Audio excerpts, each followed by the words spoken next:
দাবি, যেটা নিয়ে আপনারা আজকে 2 দিন যাবৎ যে কাকরাইল মসজিদের পিছনে আপনারা অবস্থান করতেছেন। আপনাদের যে 3 দফা দাবি, সেই দাবিগুলো কি কি? আচ্ছা, আমাদের যে 3 দফা দাবি, সেটার প্রথম দাবি হচ্ছে 25-26 যে অর্থ বছর, সেই অর্থ বছরে জগন্নাথ বিশ্ববিদ্যালয়ের শিক্ষার্থী যারা আছে, আমাদের তো আবাসন সংকট বা আমাদের আবাসন আসলে নেই।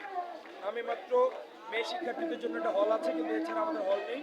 তো আমাদের প্রথম দাবিটা হচ্ছে যে আমাদের যতদিন পর্যন্ত আমাদের আবাসন ব্যবস্থা না হয়, ততদিন পর্যন্ত আমাদের শিক্ষার্থীদের জন্য 70% শিক্ষার্থীদের জন্য আবাসন ভাতার ব্যবস্থা করা।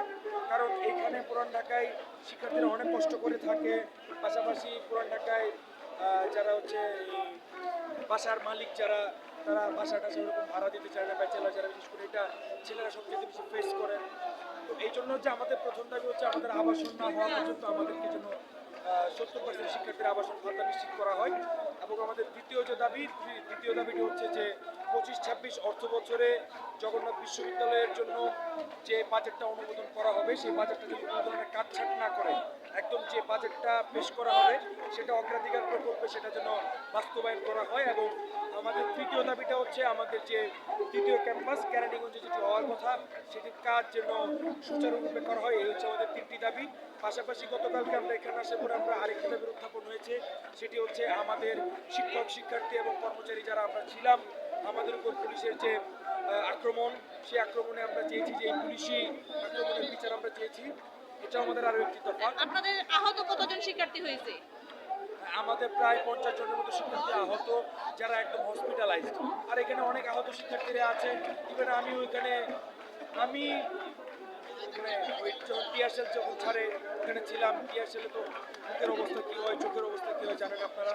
পাশাপাশি অনেকে লাথি কিন্তু অনেক কিছু খেয়েছে ওখানে পুলিশের সাথে। যখন আমরা যখন মানে আমরা তো আর কোনো ধরনের তাদেরকে ইয়া করি নাই, তারাই আমাদের উপর চড়াও হয়েছে, বা আমরা তো কিছু নিয়েও আসি নাই, আমরা তাদের উপর চড়াও হলো।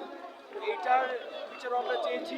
এখন আসলে সাধারণ মানুষ যারা ফেসবুক ব্যবহার করেন বা ফেসবুক মিডিয়ার মাধ্যমে যারা অনেক কিছু জানেন, তারা হয়তো আসলে জানেন না। তারা হয়তো অনেকে ভাবছেন যে দাবিগুলো অযৌক্তিক, কিন্তু আসলে জগন্নাথ বিশ্ববিদ্যালয়ের শিক্ষার্থীদের দাবিগুলো কেন যৌক্তিক? ইভেন আমরা তো আসলে নতুন কোনো কিছু দাবি চাইছি না, এই দাবিগুলো আমাদের পুরনো। আমাদের পুরনো কাজগুলোই আমাদের হচ্ছে না। আমরা কিন্তু নতুন করে চাইছি না আমাদের এটা করে দেন, এটা করে দেন। আমাদের পুরনো যে দাবিগুলো বা আমাদের পুরনো যে কাজগুলো করার কথা, যে কাজটা 2016 সালে হচ্ছে আমাদের ক্যাম্পাসের বাজেটটা পাস করা, যেটা এখনো হয় নাই, বা হচ্ছে আমাদের এই দাবিগুলো তো আমাদের পুরাতন দাবিগুলোই যেন আমরা ঠিক মতো পাই, সেটার জন্য আমরা দাবি জানাচ্ছি। নতুন করে আমরা কোনো কিছু চাইছি না। এই জন্য আমরা চাই যে উপর বলে যারা আছেন তারা যেন আমাদের উপরে নজরটা দেন। অসংখ্য ধন্যবাদ আপনাকে।